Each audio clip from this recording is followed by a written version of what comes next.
5 ರುಚಿಕರ ಕ್ಯಾಬೇಜ್ ಅಥವಾ ಎಲೆಕೋಸು ರೆಸಿಪಿಗಳು ಇವತ್ತಿನ ಈ ವಿಡಿಯೋದಲ್ಲಿ. ನಮಸ್ಕಾರ, ವೆಜ್ ರೆಸಿಪೀಸ್ ಆಫ್ ಕರ್ನಾಟಕಕ್ಕೆ ನಿಮಗೆಲ್ಲರಿಗೂ ಸ್ವಾಗತ. ಮೊದಲನೇದು ಕ್ಯಾಬೇಜ್ ಜೀರಿಗೆ ಕೂಟು. ಸಾಂಬಾರಲ್ಲಿ ಹೇಗೆ ಅನೇಕ ವಿಧಗಳಿವೆ ಅಲ್ಲ, ಅದೇ ರೀತಿ ಕೂಟುನಲ್ಲೂ ಸಹ ಅನೇಕ ವಿಧಗಳಿವೆ. ಇವತ್ತು ನಾನು ಹೆಸರುಬೇಳೆ ಹಾಕಿ ಮಾಡಿರುವಂತಹ ಜೀರಿಗೆ ಕೂಟನ್ನು ತೋರಿಸ್ತಾ ಇದ್ದೀನಿ. ಮೊದಲಿಗೆ ಒಂದು ಅರ್ಧ ಕಪ್ಪಷ್ಟು ಹೆಸರುಬೇಳೆನ ಒಂದು ಕುಕ್ಕರಲ್ಲಿ ತಗೊಂಡು ಚೆನ್ನಾಗಿ ತೊಳೆದು ಅದಕ್ಕೆ 2 ಕಪ್ಪಷ್ಟು ಸಣ್ಣದಾಗಿ ಹೆಚ್ಚಿರುವಂತಹ ಎಲೆಕೋಸನ್ನು ಹಾಕಿ 1 ಚಮಚದಷ್ಟು ಉಪ್ಪು, ಒಂದು ದೊಡ್ಡ ಚಿಟಿಕೆ ಅರಿಶಿನ ಸೇರಿಸಿ ಅಗತ್ಯ ಇರೋಷ್ಟು ನೀರು ಹಾಕಿ ಮೆತ್ತಗೆ ಬೇಯಿಸ್ಕೊಳ್ಬೇಕು. ನಾನಿಲ್ಲಿ ಸುಮಾರು 1 ಕಪ್ಪಷ್ಟು ನೀರನ್ನು ಹಾಕಿ 2 ವಿಸಿಲ್ ಮಾಡಿ ಬೇಯಿಸ್ಕೊಳ್ತಾ ಇದ್ದೀನಿ. ಹೆಸರುಬೇಳೆ ಆಗಿರೋದ್ರಿಂದ ತರಕಾರಿ ಒಟ್ಟಿಗೆ ಹಾಕಿ ಬೇಯಿಸ್ಬೋದು, ಯಾಕಂದರೆ ಬೇಗ ಬೆಂದು ಬಿಡುತ್ತೆ. ಆಮೇಲೆ ಒಂದು ಮಿಕ್ಸಿ ಜಾರಲ್ಲಿ ಅರ್ಧ ಕಪ್ಪಷ್ಟು ಹಸಿ ತೆಂಗಿನ ತುರಿ, 1 ಟೇಬಲ್ ಚಮಚ ತೊಳೆದಿರುವಂತಹ ಅಕ್ಕಿ, ಖಾರಕ್ಕೆ ತಕ್ಕ ಹಾಗೆ ಒಣಮೆಣಸಿನಕಾಯಿ, ನಾನು ಸುಮಾರು 3 ಒಣಮೆಣಸಿನಕಾಯಿಯನ್ನು ಹಾಕಿದ್ದೀನಿ, 1 ಚಮಚ ಜೀರಿಗೆ. ಇವಿಷ್ಟು ಪದಾರ್ಥಗಳನ್ನು ಅಗತ್ಯ ಇರೋಷ್ಟು ನೀರು ಹಾಕಿ ನುಣ್ಣಗೆ ರುಬ್ಕೊಳ್ಬೇಕು. ಇದು ತುಂಬ ಸುಲಭವಾದ ಕೂಟು, ಇದರಲ್ಲಿ ಹುರಿಯೋ ಅವಶ್ಯಕತೆ ಎಲ್ಲ ಇಲ್ಲ. ಇಷ್ಟು ಪದಾರ್ಥಗಳನ್ನು ರುಬ್ಬಿ ಬೆಂದಿರುವಂತಹ ಬೇಳೆ ಮತ್ತು ತರಕಾರಿ ಇದೆಯಲ್ಲ ಅದಕ್ಕೆ ಹಾಕಿ ಅಗತ್ಯ ಇರೋಷ್ಟು ನೀರನ್ನು ಸೇರಿಸಿ ಉಪ್ಪನ್ನು ಹೊಂದಿಸಿ ಚೆನ್ನಾಗಿ ಮಚ್ಚಿ ಕುದಿಸ್ಬೇಕು. ನಾನು ಆಗ 1 ಚಮಚ ಉಪ್ಪು ಹಾಕಿದ್ದೆ ಅಲ್ಲ, ಈಗ ಪುನಃ 1 ಚಮಚ ಉಪ್ಪನ್ನು ಹಾಕ್ತಾ ಇದ್ದೀನಿ. ನೋಡಿ, ಹೀಗೆ ಚೆನ್ನಾಗಿ ಮಚ್ಚಿ 1-2 ನಿಮಿಷ ಕುದಿಸ್ಬೇಕು. ಆಗಾಗ ಒಂದೆರಡು ಸಲ ಮಚ್ಚುತ್ತಾ ಕುದಿಸಿದ್ರೆ ಆಯಿತು. ಕೂಟು ಯಾವಾಗಲೂ ಸ್ವಲ್ಪ ದಪ್ಪವಾಗೇ ಇರಬೇಕು, ತುಂಬ ತೆಳ್ಳಗಿರಬಾರ್ದು. ಇನ್ನು ನಿಮಗೆ ಹೇಗಿಷ್ಟನೋ ಆ ರೀತಿ ನೋಡಿಕೊಂಡು ಅಗತ್ಯ ಇದ್ದರೆ ನೀರನ್ನು ಸೇರಿಸ್ಕೊಂಡು ಚೆನ್ನಾಗಿ ಕುದಿಸಿ ಅಷ್ಟೇ. ಕೊನೆಯಲ್ಲಿ ಇದಕ್ಕೊಂದು ಸಿಂಪಲ್ ಆಗಿರೋ ಒಗ್ಗರಣೆನ ಹಾಕಬೇಕು. ಒಗ್ಗರಣೆಗೆ ಎಣ್ಣೆ, ಸಾಸಿವೆ, ಒಣಮೆಣಸಿನಕಾಯಿ, ಕರಿಬೇವು ಮತ್ತು ಇಂಗನ್ನು ಸೇರಿಸಿದ್ದೀನಿ. ತುಂಬ ಸುಲಭವಾಗಿ ಆಗುತ್ತೆ. ಜೊತೆಗೆ ಇದರಲ್ಲಿ ಹುಳಿ, ಬೆಲ್ಲ ಇವೆರಡನ್ನೂ ಹಾಕೋ ಅವಶ್ಯಕತೆ ಇಲ್ಲ, ಬರೀ ಉಪ್ಪು ಹಾಕಿದರೆ ಆಯಿತು ಅಷ್ಟೇ. ಖಂಡಿತ ಟ್ರೈ ಮಾಡಲೇಬೇಕು ನೀವು. ಇನ್ನು 2ನೇ ರೆಸಿಪಿ ಎಲೆಕೋಸನ್ನು ಬಳಸಿ ಮಾಡಿರುವಂತಹ ದೋಸೆ. ಇದು ಸಹ ಅಷ್ಟೇ ಒಂಥರ ಒಳ್ಳೆ ಅದ್ಭುತ ರುಚಿಯನ್ನು ಹೊಂದಿರುತ್ತೆ, ಪತ್ರೊಡೆ ರುಚಿ ಬರುತ್ತೆ ಸ್ವಲ್ಪ. ಮೊದಲಿಗೆ 1 ಕಪ್ಪಷ್ಟು ಅಕ್ಕಿಯನ್ನು 4ರಿಂದ 5 ಗಂಟೆ ನೆನೆಸ್ಕೊಳ್ಬೇಕು. ಟೈಮ್ ಇಲ್ಲ ಅಂದರೆ 2 ಗಂಟೆ ನೆನೆಸಿದ್ರೂ ಸಾಕು. ಆಮೇಲೆ ನೀರನ್ನು ಬಗ್ಸಿ ಅಕ್ಕಿಯನ್ನು ಮಿಕ್ಸಿ ಜಾರಲ್ಲಿ ತಗೊಳ್ಬೇಕು. ಇದನ್ನು ಉಪ್ಪು ಹುಳಿ ದೋಸೆ ಅಂತ ಮಾಡ್ತಾರೆ, ಅದಕ್ಕೆ ಕ್ಯಾಬೇಜನ್ನು ಹಾಕಿ ಮಾಡೋದು ಅಂತ ಹೇಳ್ಬೋದು. ಖಾರಕ್ಕೆ 2ರಿಂದ 3 ಒಣಮೆಣಸಿನಕಾಯಿ, 2 ಚಮಚ ಕೊತ್ತಂಬರಿ, ಅರ್ಧ ಚಮಚದಷ್ಟು ಜೀರಿಗೆ, ಅರ್ಧ ಕಪ್ಪಷ್ಟು ಹಸಿ ತೆಂಗಿನ ತುರಿ. ಇವಿಷ್ಟು ಪದಾರ್ಥಗಳನ್ನು ಅಕ್ಕಿ ಜೊತೆ ತಗೊಂಡು ಅಗತ್ಯ ಇರೋಷ್ಟು ನೀರು ಹಾಕಿ ಹಿಟ್ಟನ್ನು ರುಬ್ಕೊಳ್ಬೇಕು. ಹಿಟ್ಟು ತುಂಬ ತೆಳ್ಳಗಿರೋದು ಬೇಡ, ತುಂಬ ದಪ್ಪನೂ ಬೇಡ. ಈ ರೀತಿ ಒಂದು ದಪ್ಪ ಮಿಲ್ಕ್ ಶೇಕಿನ ಹದಕ್ಕೆ ಇರಲಿ. ಮತ್ತು ಬೇಕಂದರೆ ನಾವು ನೀರನ್ನು ಸೇರಿಸ್ಕೊಳ್ಬೋದು. ಈಗ ಇದಕ್ಕೆ ರುಚಿಗೆ ತಕ್ಕ ಹಾಗೆ ಉಪ್ಪು, ಹುಳಿ ಮತ್ತು ಬೆಲ್ಲನ ಹಾಕಬೇಕು. ನಾನು ಹುಣಸೆ ಹಣ್ಣಿನ ಪೇಸ್ಟ್ ಹಾಕಿದ್ದು, ಅದು ತುಂಬ ಹುಳಿ ಇದೆ, ಅದಕ್ಕೆ ಸ್ವಲ್ಪನೇ ಹಾಕಿರೋದು. ನೀವು ಒಂದು ಸಣ್ಣ ನೆಲ್ಲಿಕಾಯಿ ಗಾತ್ರದ ಹುಣಸೆ ಹಣ್ಣಿಂದ ತೆಗೆದಿರುವಂತಹ ರಸನ ಹಾಕಿ ಈಗ ಈ ಹಿಟ್ಟಿಗೆ ನಾವು ಸಣ್ಣದಾಗಿ ಹೆಚ್ಚಿರುವಂತಹ ಕ್ಯಾಬೇಜ್ ಅಥವಾ ಎಲೆಕೋಸನ್ನು ಹಾಕಬೇಕು. ನಾನು ಈ ರೀತಿ ದೊಡ್ಡ ತುರಿ ಬರುವಂತಹ ತುರಿಮಣೆಯಲ್ಲಿ ತುರಿದು ಹಾಕ್ತೀನಿ. ಆಮೇಲೆ ಅಂದರೆ 1ರಿಂದ 1.5 ಕಪ್ಪು ಕ್ಯಾಬೇಜು, 1 ದೊಡ್ಡ ಈರುಳ್ಳಿ ಸಣ್ಣದಾಗಿ ಹೆಚ್ಚಿರೋದು, ಸ್ವಲ್ಪ ಕರಿಬೇವು ಅದನ್ನು ಸಹ ಅಷ್ಟೇ ಸಣ್ಣದಾಗಿ ಹೆಚ್ಚಿರೋದು. ಈ 3 ಪದಾರ್ಥಗಳನ್ನು ಹಾಕಿ ಚೆನ್ನಾಗಿ ಕಲಸಿ ಈ ಮಾಮೂಲಿ ದೋಸೆ ಹಿಟ್ಟಿರುತ್ತಲ್ಲ ಆ ಹದಕ್ಕೆ ಹಿಟ್ಟನ್ನು ಸರಿ ಮಾಡಿಕೊಳ್ಬೇಕು. ಮಾಡಿ ದೋಸೆನ ಕೂಡಲೇ ಮಾಡಿಬಿಡ್ಬೋದು. ಈ ಹಿಟ್ಟು ಹುಳಿ ಬರೋ ಅವಶ್ಯಕತೆ ಇಲ್ಲ, ಇದು ಇನ್ಸ್ಟಂಟ್ ದೋಸೆ. ಜೊತೆಗೆ ಮಸಾಲೆ ಎಲ್ಲ ಹಾಕಿ ಮಾಡಿರ್ತೀವಲ್ವ, ಚಟ್ನಿ, ಸಾಂಬಾರು ಏನು ಬೇಕಾಗೋದಿಲ್ಲ. ಹಾಗೆ ತುಪ್ಪ ಹಾಕ್ಕೊಂಡ ಅಥವಾ ಎಣ್ಣೆ ಹಾಕಿ ಕಾಯಿಸಿದ್ರೆ ಹಾಗೆ ಬೇಕಾದರೂ ತಿಂದು ಬಿಡ್ಬೋದು. ಈ ರೀತಿ ಹಂಚನ್ನು ಬಿಸಿ ಮಾಡಿ ದಪ್ಪನಾಗಿರೋ ದೋಸೆನ ಮಾಡಿ ಮುಚ್ಚಳ ಮುಚ್ಚಿ ಚೆನ್ನಾಗಿ 2 ಬದಿ ಕಾಯಿಸಬೇಕು. ತುಂಬ ದೊಡ್ಡ ಉರಿ ಇಟ್ಕೊಳ್ಬೇಡಿ, ಮೀಡಿಯಮ್ ಫ್ಲೇಮ್ ಅಥವಾ ಸಣ್ಣ ಉರಿಯಲ್ಲಿ, ಅಂದರೆ ಕಾವಲಿ ಚೆನ್ನಾಗಿ ಕಾದಿರಲಿ. ಅದಾದಮೇಲೆ ಒಂದು ಸ್ವಲ್ಪ ಮೀಡಿಯಮ್ ಫ್ಲೇಮ್ ಇಟ್ಕೊಂಡು ಚೆನ್ನಾಗಿ ಕಾಯಿಸಬೇಕು. ಮೇಲಿಂದ ಎಣ್ಣೆ ಹಾಕಿ ತಿರುವಿ ಹಾಕಿ ಇನ್ನೊಂದು ಬದಿ ಸಹ ನಾನು ಕಾಯಿಸ್ತಾ ಇದ್ದೀನಿ. ನಿಮಗೆ ಬೇಕಂದರೆ ಚಟ್ನಿ ಜೊತೆ ಬಡಿಸ್ಬೋದು, ಚಟ್ನಿ ಇಲ್ಲದೆ ಹಾಗೆ ಬೇಕಾದರೂ ತಿನ್ಬೋದು. ಆರೋಗ್ಯಕ್ಕೂ ತುಂಬ ಒಳ್ಳೆಯದು, ತುಂಬ ರುಚಿಯಾಗೂ ಇರುತ್ತೆ. ಖಂಡಿತ ಟ್ರೈ ಮಾಡಿ. ಮೂರನೇದು ಕ್ಯಾಬೇಜ್ ಪಕೋಡ. ಈಗಂತೂ ಮಳೆ ಬರ್ತಾ ಇದೆ, ಸೊ ಪಕೋಡ ತಿನ್ನೋದಕ್ಕೆ ಎಲ್ರಿಗೂ ಖುಷಿನೇ ಆಗುತ್ತೆ ಅಲ್ವಾ. ಮೊದಲಿಗೆ ನಾವು ಕೋಸು ಅಥವಾ ಕ್ಯಾಬೇಜನ್ನು ಈ ರೀತಿ ತೆಳುವಾಗಿ ಹೆಚ್ಚಿಕೊಳ್ಬೇಕು. ಹೆಚ್ಚಿರುವಂತಹ ಕ್ಯಾಬೇಜು ಸುಮಾರು 2 ಕಪ್ಪಷ್ಟನ್ನು ಒಂದು ಪಾತ್ರೆಯಲ್ಲಿ ತಗೊಂಡು ಅದಕ್ಕೆ ಒಂದು ಸ್ವಲ್ಪ ಉಪ್ಪು ಮತ್ತು ಅದು ಮುಚ್ಚುವಷ್ಟು ನೀರನ್ನು ಹಾಕಿ ಒಂದು 10 ನಿಮಿಷ ನೆನೆಯೋದಕ್ಕೆ ಬಿಡಬೇಕು. ನೀರಲ್ಲಿ ನೆನೆಸಿಡಬೇಕು.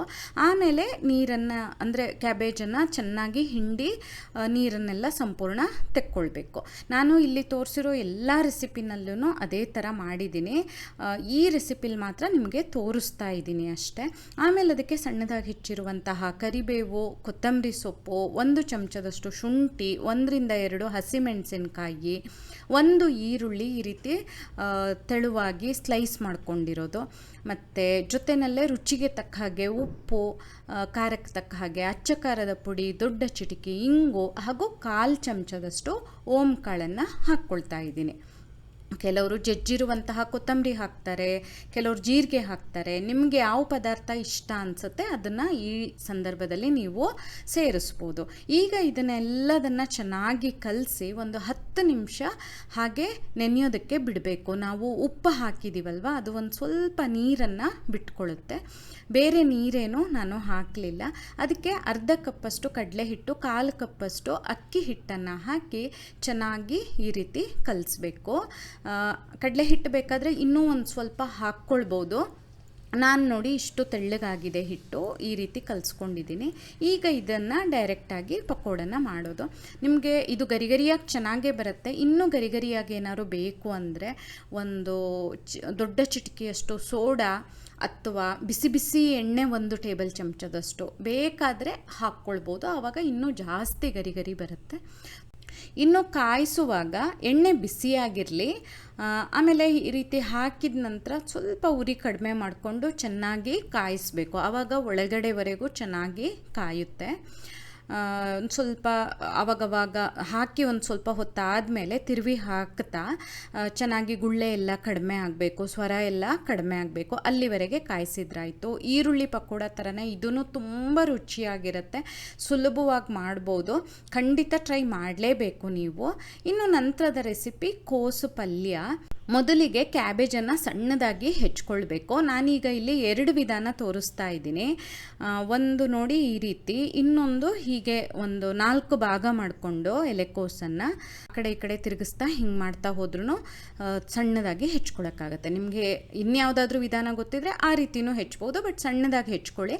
ಆಮೇಲೆ ಒಂದು ಪಾತ್ರೆಯಲ್ಲಿ ತೊಗೊಂಡು ಆಗ ತೋರಿಸಿದ್ನಲ್ಲ ಅದೇ ರೀತಿ ಸ್ವಲ್ಪ ಉಪ್ಪು, ಅದು ಮುಚ್ಚುವಷ್ಟು ನೀರನ್ನು ಹಾಕಿ ಒಂದು 10 ನಿಮಿಷ ನೆನೆಯೋದಕ್ಕೆ ಬಿಡಬೇಕು.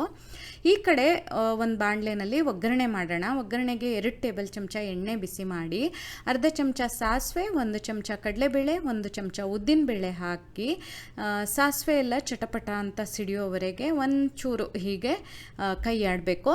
ಆಮೇಲೆ ಅದಕ್ಕೆ 1 ಹಸಿಮೆಣಸಿನಕಾಯಿ, ಸ್ವಲ್ಪ ಕರಿಬೇವು, ದೊಡ್ಡ ಚಿಟಿಕೆ ಇಂಗು, ದೊಡ್ಡ ಚಿಟಿಕೆ ಅರಿಶಿನ, ಇವಿಷ್ಟು ಪದಾರ್ಥಗಳನ್ನು ಹಾಕ್ತಾ ಇದ್ದೀನಿ.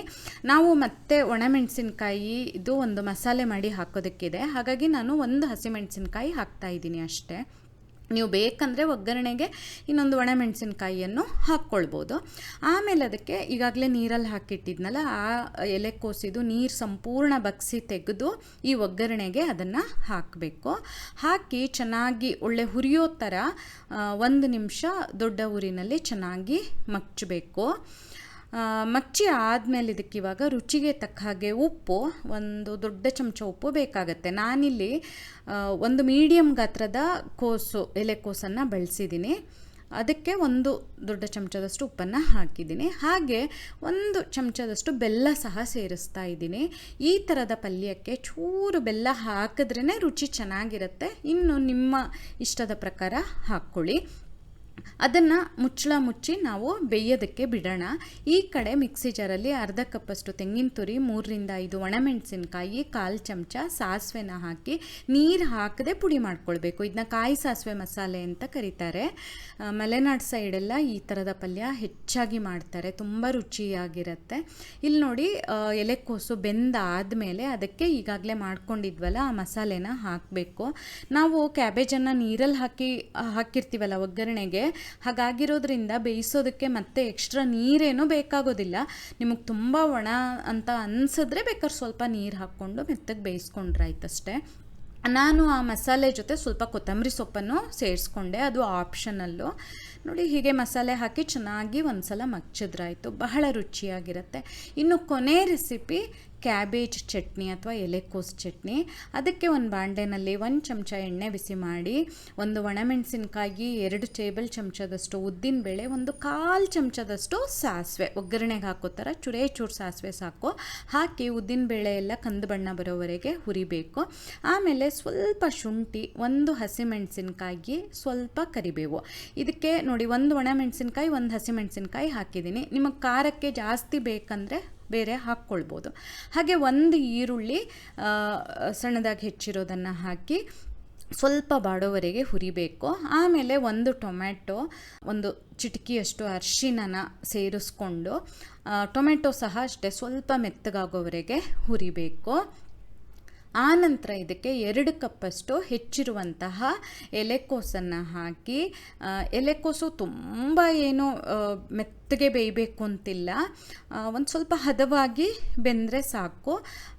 ಫಸ್ಟಿಗೆ ಒಂಚೂರು ಈ ರೀತಿ ಹುರ್ಕೊಳ್ಳೋಣ, ಆಮೇಲೆ ಮುಚ್ಚಿ ಮೆತ್ತಗಾಗೋವರೆಗೆ ಬೇಯಿಸಬೇಕು. ಬೇಯಿಸೋ ಮೊದಲು 1 ಚಮಚದಷ್ಟು ಉಪ್ಪನ್ನು ಸಹ ಸೇರಿಸ್ಕೊಂಡೆ. ಉಪ್ಪು ಹಾಕಿದರೆ ಎಲ್ಲ ಒಟ್ಟಿಗೆ ಬೇಯೋದಕ್ಕೆ ಸುಲಭ ಆಗುತ್ತೆ. ಮುಚ್ಚಿ ಮೆತ್ತಗಾಗೋವರೆಗೆ ಬೇಯಿಸಿ ಬಿಸಿ ಆರಿದ ಮೇಲೆ ನಾವು ಚಟ್ನಿನ ರುಬ್ಕೊಳ್ಬೇಕಾಗತ್ತೆ. ಈ ಚಟ್ನಿ ನಿಮಗೆ ಕ್ಯಾಬೇಜ್ ಚಟ್ನಿ ಅಥವಾ ಎಲೆಕೋಸಿನ ಚಟ್ನಿ ಅಂತ ಅನಿಸೋದೇ ಇಲ್ಲ. ಪ್ರಮಾಣನೂ ತುಂಬ ಜಾಸ್ತಿ ಆಗುತ್ತೆ. ಬೆಳಗಿನ ತಿಂಡಿ ಜೊತೆನೂ ಬಡಿಸ್ಬೋದು, ಅನ್ನದ ಜೊತೆ ಬೇಕಾದ್ರೂ ಬಡಿಸ್ಬೋದು, ತುಂಬ ರುಚಿ ಇರುತ್ತೆ. ಬಿಸಿ ಸ್ವಲ್ಪ ಆರಿದ ಮೇಲೆ ಈ ರೀತಿ ಮಿಕ್ಸಿ ಜಾರಲ್ಲಿ ರುಬ್ಕೊಂಡು ಒಂದು ಪಾತ್ರೆಗೆ ತೊಗೊಂಡ್ರೆ ಆಯಿತು. ಒಗ್ಗರಣೆ ಕೂಡ ಇದಕ್ಕೆ ಆಪ್ಷನಲ್ಲು, ಹಾಕಲೇಬೇಕು ಅಂತ ಇಲ್ಲ. ನೀವು ಒಗ್ಗರಣೆ ಹಾಕೋದಾದರೆ ಒಂದು ಸಿಂಪಲ್ ಒಗ್ಗರಣೆ, ಎಣ್ಣೆ, ಸಾಸಿವೆ, ಒಣಮೆಣಸಿನ್ಕಾಯಿ, ಉದ್ದಿನಬೇಳೆ, ಕರಿಬೇವು ಹಾಕಿದ್ರೆ ಆಯಿತು. ನೀವು ಖಂಡಿತ ಎಲ್ಲ ರೆಸಿಪಿನೂ ಟ್ರೈ ಮಾಡಲೇಬೇಕು, ಯಾಕಂದರೆ ಎಲ್ಲದೂ ತುಂಬ ರುಚಿಯಾಗಿರುವಂತಹ ರೆಸಿಪಿಗಳು. ಟ್ರೈ ಮಾಡಿ. ನಿಮಗೆ ಈ ವಿಡಿಯೋ ಇಷ್ಟ ಆದಲ್ಲಿ ಲೈಕ್ ಮಾಡಿ, ಶೇರ್ ಮಾಡಿ, ಕಮೆಂಟ್ ಮಾಡಿ, ಹಾಗೆ ನಮ್ಮ ಚಾನಲಿಗೆ ಸಬ್ಸ್ಕ್ರೈಬ್ ಮಾಡೋದನ್ನು ಮರಿಬೇಡಿ. ಧನ್ಯವಾದಗಳು.